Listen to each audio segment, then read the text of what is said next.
Vamos abrir a nossa Bíblia em Lucas capítulo 2, versículo 41. Nossa, o que aconteceu? É muita glória. Diz o texto: os pais de Jesus iam todos os anos a Jerusalém para a festa da Páscoa.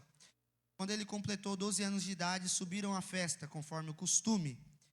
Terminada a festa, enquanto seus pais voltavam para casa, o menino Jesus ficou em Jerusalém, mas os seus pais não perceberam. Assim, por pensarem que o menino estava entre os companheiros de viagem, caminharam o dia todo. Então começaram a procurá-lo entre os parentes e os conhecidos. Como não o encontraram, voltaram a Jerusalém para procurá-lo. Depois de 3 dias, o encontraram no templo, sentado entre os mestres, ouvindo-os e fazendo-lhes perguntas. Todos os que o ouviam ficavam maravilhados com o seu entendimento e com suas respostas. Quando seus pais o viram, ficaram perplexos. Então a sua mãe lhe disse: filho, por que você está fazendo isso conosco? Por que você fez isso conosco? O seu pai e eu estávamos aflitos à sua procura. Ele perguntou: por que vocês estavam me procurando? Não sabiam que eu devo estar envolvido nos assuntos do meu pai? Eles, porém, não compreenderam o que lhes disse. Então foi com eles para Nazaré, e lhes era obediente. Ele lhes era obediente. A sua mãe, porém, guardava todas essas coisas no coração. Jesus crescia em sabedoria, estatura e graça diante de Deus e dos homens. Feche seus olhos mais uma vez comigo. Senhor, manifesta a sua glória aqui. Enquanto eu pregar essas palavras, que não são novas, não são novidade, mas é a tua palavra que trata o nosso coração de maneira renovada hoje. Nós possamos ser transformados, mudados pela tua palavra, verdadeiramente constrangidos pelo teu amor, e saiamos daqui diferente de como entramos. É o que clamamos para a glória do teu santo nome. Se você concorda com essa oração, diga um amém bem alto, um glória a Deus, e mistura isso com aplausos ao Senhor.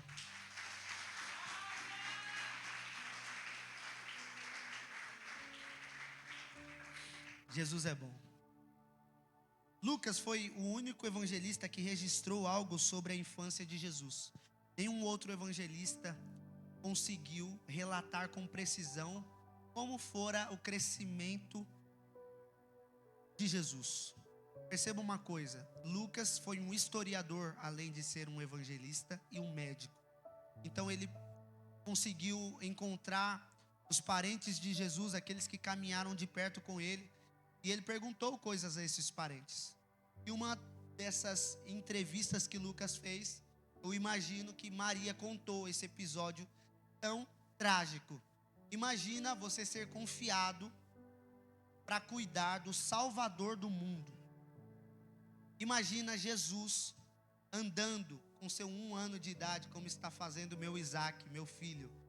Começou a andar com 1 ano e 1 mês, e agora não quer mais parar. Agora ele quer se envolver nas corridas de Jeová. Ele está causando alguns problemas para a nossa cabecinha, porque olhamos para ele em um momento, 2 segundos depois ele está em um lugar completamente diferente, como se ele estivesse se teletransportado. Agora imagina Jesus. Jesus foi criança. Leonardo Boff tem uma frase muito legal. Ele diz que todo menino deseja ser um homem, todo homem deseja ser rei, e todo rei deseja um dia se tornar um Deus, mas só Deus quis ser um menino. Jesus nasceu e encarnou, e ele foi submetido ao ensino de Maria e de José. Agora, Dulce, imagine isso comigo. Eu já preguei essa mensagem, mas eu gosto de repeti-la ano após ano, porque nós não podemos perder Jesus de vista. Nós não podemos deixar que Jesus saia dos nossos olhos. A pessoa mais importante do universo um dia foi uma criança.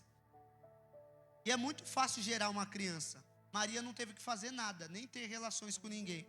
O Espírito Santo veio sobre ela, cobriu ela, e ela gerou a Jesus. Mas é difícil formar uma criança. Os pais de Jesus tinham uma tarefa quase impossível. Eles iam cuidar do Salvador do mundo. Eles iam ensinar a ler aquele que é a própria palavra encarnada. Vamos lá. Eles iam ensinar o abecedário para aquele que formou as palavras da boca do homem, para aquele que deu fôlego de vida para o homem no jardim. Eles iam ensinar Jesus a andar. E quando Jesus começou a andar, ele aprendeu tanto que andou até sobre as águas. Vamos lá. Eles iam ensinar o Salvador do mundo como se portar diante das dificuldades. Mal sabiam eles que um dia eles haveriam de ver, eles não, só Maria, Jesus na cruz, diante da sua maior adversidade, ouvindo pessoas enviadas por Satanás dizendo: sai daí se você é o Salvador do mundo. E ele disse: tetelestai, está consumado. Ele pagou o preço pelos nossos pecados, inclusive pelos pecados dos pais deles. Obrigado, Espírito Santo. Maria tinha aproximadamente entre 14 a 13 anos de idade, e José tinha menos do que 20 anos, segundo os historiadores. Se eles estivessem vivos, provavelmente eles seriam taxados por terem abandonado um incapaz. Era uma criança de 13 anos, criança mais ou menos, porque aos 13 anos você tinha uma comemoração judaica, que era o bar mitzvah, que fazia com que o menino se tornasse homem. Mas o que dá a entender nesse texto é que Jesus ainda estava debaixo da tutela de José e Maria. Só que você precisa aprender algumas coisas nesse texto aqui. É uma coisa que Deus me falou fortemente ao coração hoje. A distração não acontece nos momentos ruins. A distração acontece geralmente nos momentos bons. Pessoas, elas são atraídas pela estrutura, pela comunhão, mas o que deve manter e sustentar a sua vida é Jesus. Porque a Bíblia diz que eles estavam indo para a festa, para Páscoa, que era uma festa judaica. Era uma música alta, era um evento grande. Coloca um fundo mais animado aí, que eu gosto de ser pentecostal às vezes. Aí eu vou, falando baixinho. Eu quero dar aquele glória. Quero aquele fundo dos Gideões missionários.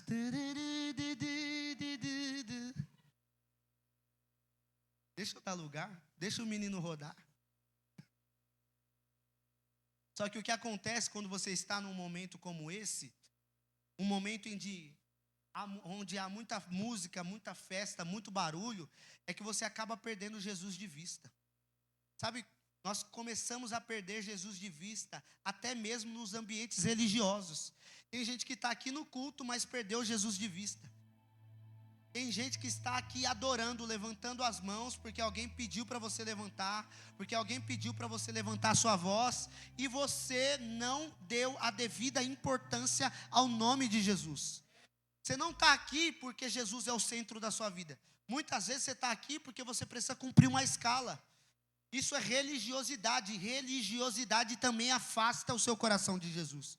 Mas o que Jesus tem para nós hoje é voltarmos os nossos olhos para Ele, que é o autor e consumador da nossa fé. Mas você precisa notar a falta dele, porque demora para notar que Jesus não está mais perto da gente. São tantos parentes que até nos esquecemos que Jesus não está no nosso meio. É tanta programação, é uma rotina tão cansativa que você experimenta, que você não consegue perceber que Jesus já se afastou, que Jesus já está longe. Mas porque você continua vindo aos cultos, você pensa que Jesus ainda está perto. Porque afinal de contas é só entregar o dízimo, é só levantar a mão, é só adorar. Mas não é só isso. Se trata de tê-lo comigo. Se trata de não apenas receber uma palavra de Jesus no culto e voltar para casa sem Ele. Se trata de voltar para casa com Ele. Se trata de viver todos os dias das nossas vidas com Ele. Se trata de acordar de manhã com Ele, pensando nele, amando Ele, desejando Ele, buscando a Ele. demora para perceber. Perceba, Maria e José já estavam viajando durante 3 dias. Quantos dias? Eram 3 dias de viagens. E eles estavam indo para casa enquanto Jesus continuou lá no templo. Deus me trouxe para falar para você hoje aqui é para você notar a falta dele. Jesus me chamou para te fazer lembrar que você tem deixado o primeiro amor. Nós temos deixado o primeiro amor. Olha o que Hebreus capítulo 12, versículo 2 diz: olhando firmemente para Jesus, autor e consumador da fé, o qual, em troca da alegria que lhe estava proposta, suportou a cruz, desprezando a vergonha, e está sentado à direita do trono de Deus. Eu sempre dou esse exemplo, mas eu preciso voltar nele. Uma vez estávamos indo para a praia com meu tio estava conduzindo o carro, que seria o norte. Nós não estávamos com GPS, só poderíamos seguir o carro que estava à nossa frente. A Gabi estava pilotando, dirigindo o nosso carro, enquanto o carro do meu tio fazia uma curva, nós precisávamos seguir. E quando um carro entrava, não sei se você já seguiu um carro em movimento, quando um carro entrava na nossa frente, a gente fazia de tudo para seguir e passar esse carro, para que a gente não perdesse o outro carro de vista. Na fé cristã é a mesma coisa, você precisa colocar Jesus como o centro da sua visão. Vamos lá, alguém. Me ajuda a pregar com glória a Deus, por favor. Quando você olha para Jesus e as coisas começam a atropelar o seu caminho, carros começam a entrar na sua frente, eles estão querendo impedir você de olhar para o autor e consumador da sua fé. Mas Jesus me trouxe para dizer, em Hebreus capítulo 12, nós vamos olhar firmemente, diga comigo, firmemente, para Jesus. Você não olha firmemente para o pastor, porque ele pode errar um dia e pode acabar com você. Se você olha muito para o homem, quando o homem te decepciona, você abandona tudo. Mas quando você está olhando para Jesus, o autor e consumador da sua fé, nada mais pode te abalar. Porque quando você olha firmemente para Ele, você vai perceber o quão maravilhoso Ele é. Você vai perceber o quão magnífico Ele é. Você vai perceber o quão glorioso Ele é. Maria e José estavam andando com pessoas que até lembravam Jesus, porque eram parentes, mas elas mesmas não eram Ele. Olha para Ele. Fala para alguém do seu lado aí, olha para Ele. Você foi chamado para olhar para o Deus que você chama de Senhor. Segundo aos Coríntios capítulo 3, versículo 18 diz: e todos nós, com o rosto ou com a face descoberta, contemplamos a glória do Senhor segundo a sua imagem. Quem é a imagem de Deus? É Jesus. E estamos sendo transformados com glória cada vez maior, a qual vem do Senhor, que é o Espírito. O principal trabalho do diabo é fazer o homem deixar de olhar para Jesus e olhar para si mesmo. Ele não precisa deixar você cego completamente para Jesus. Ele deixa você olhar para Jesus, mas também olhar para outras coisas. Mas eu me lembro das palavras do salmista Davi. Ele diz: uma coisa eu peço ao Senhor, isso eu buscarei, eu possa morar na casa do Senhor todos os dias da minha vida, para contemplar a beleza do Senhor e meditar no seu templo. O salmista também diz: aqueles que olham para Ele estão radiantes de alegria, seus rostos jamais mostrarão decepção. Sabe por que você vive decepcionado, vive triste? Porque você parou de olhar para Jesus e começou a olhar para qualquer outra coisa. Sabe o que acontece? A igreja sempre teve os mesmos problemas, mas porque você parou de olhar para Jesus, os problemas ganharam mais força do que antes. Quando você não está olhando para Jesus, você está reparando até nas gaguejadas do pastor. O pastor sempre gaguejou pregando, mas essa pregação foi ruim, porque você vem aqui para consumir e ir embora. Você vem aqui para participar da festa, mas você deixa Jesus na festa. E os lugares propícios para deixarmos Jesus é nas festas.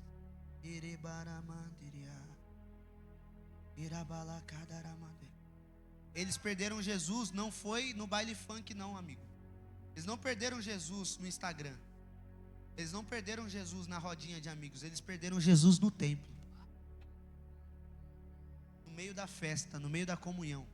No meio das coisas boas a gente perde Jesus de vista.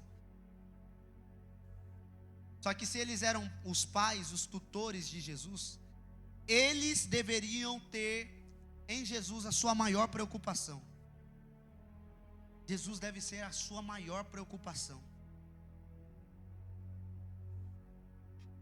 Jesus deve ser a sua maior preocupação. Você deve acordar todos os dias pensando em como agradá-lo mais. E aí quando Maria volta, ela encontra Jesus no templo, ela tenta colocar a culpa de ter perdido Jesus em Jesus. É isso que a gente fala. É isso que a gente faz. Eu estou seco agora, mas é porque todo mundo, o pastor profetiza para todo mundo, só não profetizou para mim. Todo mundo sente a presença de Deus, menos eu. A culpa nunca foi de Jesus. Obrigado, Espírito Santo. Deus está falando com alguém aqui. Sabe qual que é o nosso problema? É muita música, é muito evento. A gente está ocupado demais fazendo coisas para Deus, para deixar que Ele faça coisas em nós. Vou dizer de novo. A gente fica tão preocupado fazendo coisas para Deus que a gente deixa de entender que Ele quer fazer coisas em nós.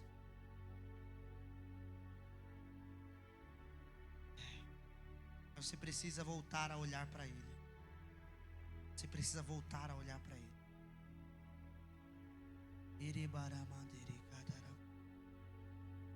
Volte a olhar para Jesus. Volte a olhar para Jesus. Volte a olhar para Jesus. Jesus tem feito comigo nesses dias é voltar os meus olhos para aquilo que importa. E um dia Deus me deu uma visão.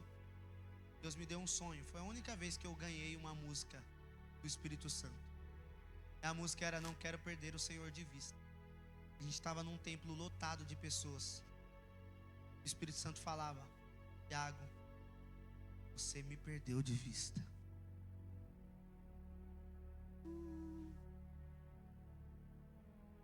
Ai, amigo Espírito Santo, eu te amo, Senhor. Tem pessoas que perderam Jesus de vista. Não importa se foi no templo, não importa se foi em qualquer lugar, volta para o lugar onde você o perdeu. Ele vai estar lá. Jesus não voltou da viagem para encontrar com Maria e José. Nessa noite, é você quem tem que voltar para Ele. Meu Deus, é muita glória.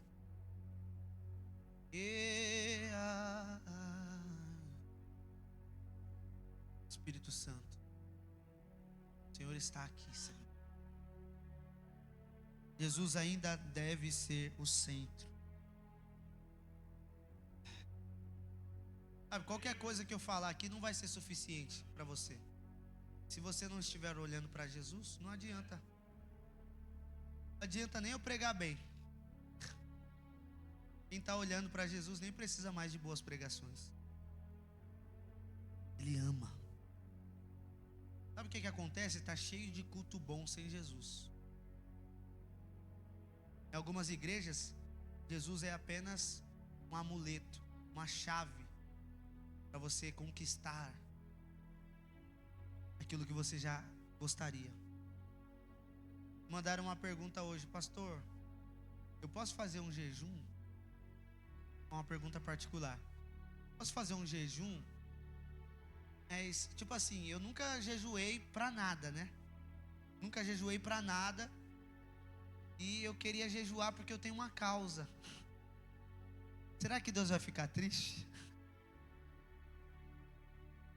É assim que a gente trata Jesus. Muitas vezes. Jesus, cura a nossa ansiedade, cura a nossa depressão. E Ele cura. Esse que é o mais lindo, né?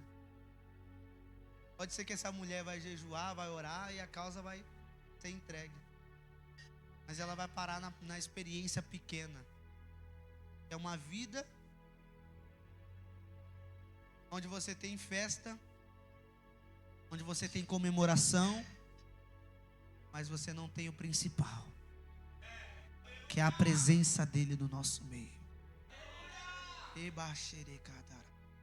Eu fico imaginando Maria, depois desse dia, depois desse episódio. A Bíblia diz que ela guardava todas essas coisas no coração. Eu fico imaginando Maria depois desse episódio pensando: nunca mais eu deixo Jesus sair da minha vista. É por isso que quando Jesus foi para a cruz, Maria foi a única que ficou, depois de João, obviamente, o discípulo amado. Ela não tirou os olhos dele.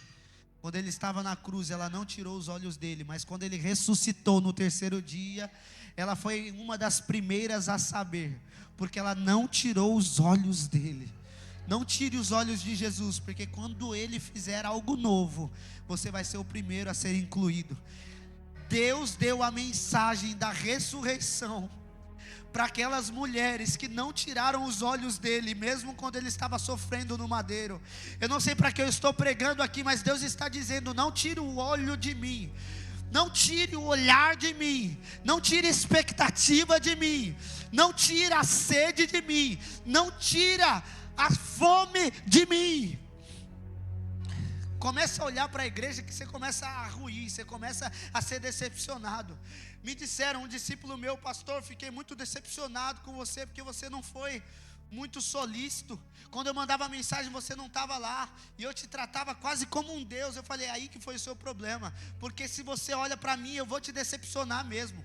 Eu sou um pretinho cheio de falha, cheio de defeito, cheio de problema. Eu não sou aquilo que você está vendo no altar. A igreja não é tão bonita quanto parece. Quando você começa a servir na igreja, você começa a ver os problemas dos bastidores. Você fala: eu não quero mais servir esse Jesus não, é só problema. É fofoqueiro de um lado, é problemática do outro, é gente com ansiedade, é gente que não sabe resolver os próprios problemas, é gente que precisa de você para tudo, é gente que é um peso, é gente que faz não sei o que lá, é gente que está pecando, é gente que está fornicando e está servindo, e o pastor não está vendo isso. Mas quando você olha para Jesus, quando você coloca os olhos nele, não quer dizer que as coisas deixem de acontecer. Vai continuar tendo problema, vai continuar fofocando, alguém vai começar a falar mal de você, alguém vai te caluniar, mas porque você está olhando para ele, isso não vai te incomodar, isso não vai tirar os seus olhos dele.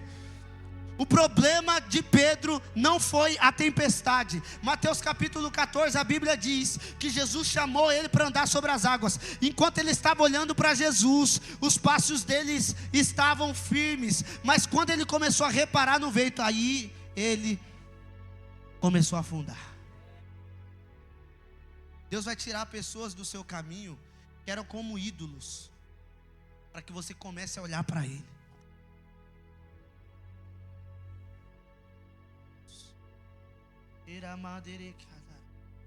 Volte ao lugar onde você estava. É duro quando Deus nos tira alguém que é importante para as nossas vidas.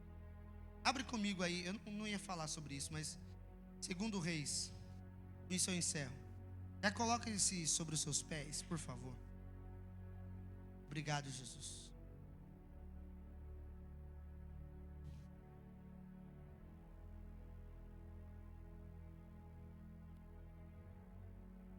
No versículo 1, olha o que diz o texto. Quando o Senhor levou Elias aos céus em um redemoinho, aconteceu o seguinte: Elias e Eliseu saíram de Gilgal. Então Elias disse a Eliseu: fique aqui, pois o Senhor me enviou a Betel. Eliseu, porém, disse: tão certo como vive o Senhor e como tu vives, não te deixarei ir só. Então desceram a Betel. Em Betel, os membros da comunidade dos profetas foram falar com Eliseu e perguntaram: você sabe que hoje o Senhor vai tirar o seu mestre de você? E Eliseu respondeu: sim, eu sei, mas não falem nisso.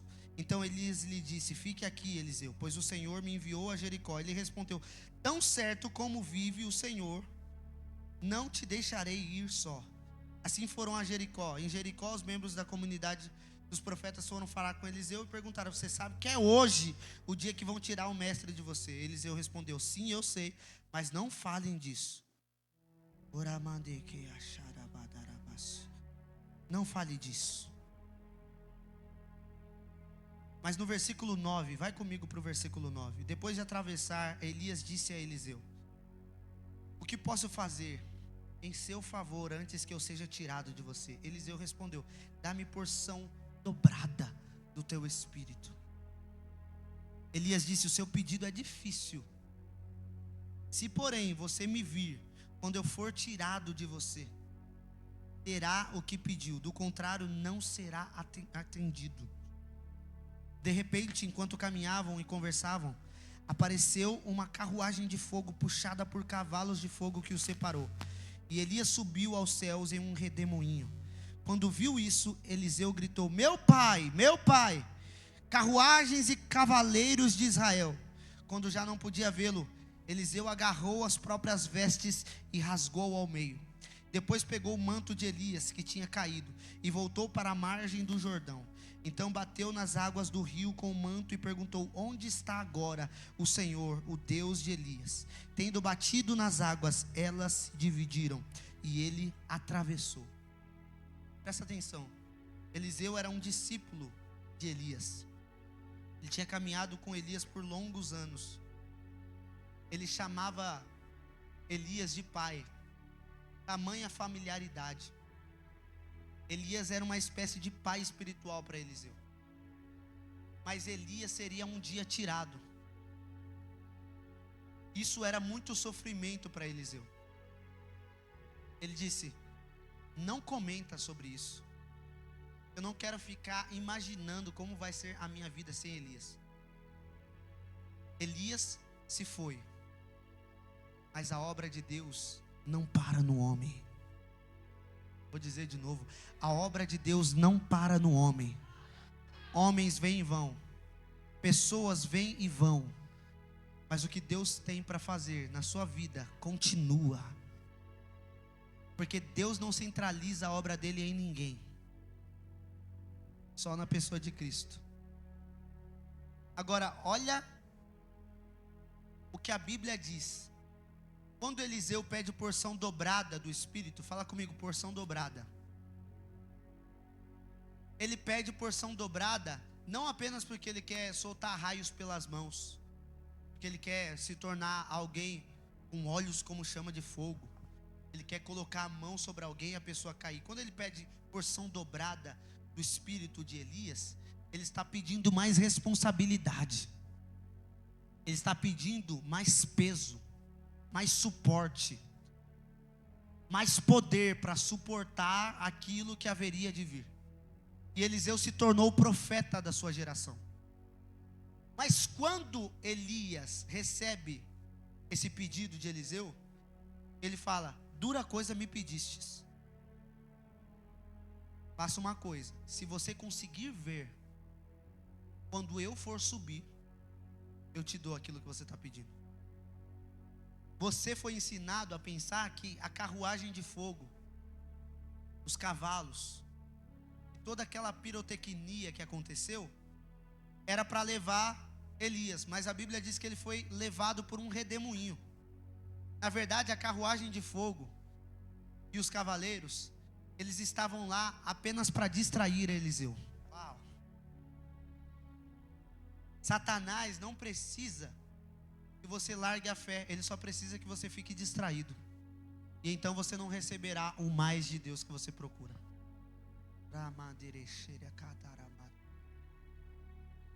Aí Eliseu sabia disso, e ele falou: tão certo como vive o Senhor, eu não vou te abandonar. É para o Jordão que o Senhor vai? Eu vou. É para Gilgal que o Senhor vai? Então eu vou. Eu não vou tirar os olhos de você.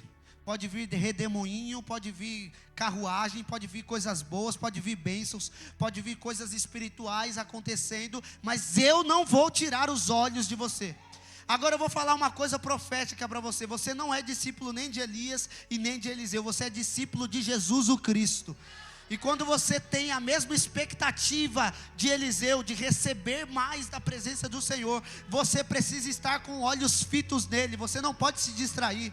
A Bíblia diz que antes de Jesus subir aos céus, ele deu uma ordem para os discípulos, tal como Elias para Eliseu. Jesus disse para os discípulos: fiquem em Jerusalém e esperem que do alto vocês vão receber o poder, vocês vão ser revestidos de poder. Fiquem em Jerusalém, mas não fiquem acomodados. Fiquem em Jerusalém, mas não fiquem presos. Fiquem em Jerusalém, mas não fiquem calados. Comecem a clamar, porque dentro de poucos dias eu batizarei vocês com o Espírito Santo da promessa. Eu posso ouvir um glória a Deus aqui? Obrigado, Jesus. Deus está neste lugar. Deus está neste lugar. Deus está neste lugar. Quando Eliseu recebeu a capa de Elias, a capa não caiu em Elias, ele foi pegar. Deus tirou Elias da vida de Eliseu, porque Elias era muleta. Eliseu provavelmente só orava quando Elias orava, só buscava quando Elias estava buscando, só sentia quando era Elias que pregava. Ai, ai, ai, ai, ai. Deus vai tirar pessoas do seu caminho para mostrar se os seus olhos estão verdadeiramente em Cristo ou nos Elias. Elias é uma tipificação. Fala para alguém do seu lado: não olhe para Elias, olhe para Jesus. Ele está dizendo: olhe para mim, olhe para mim.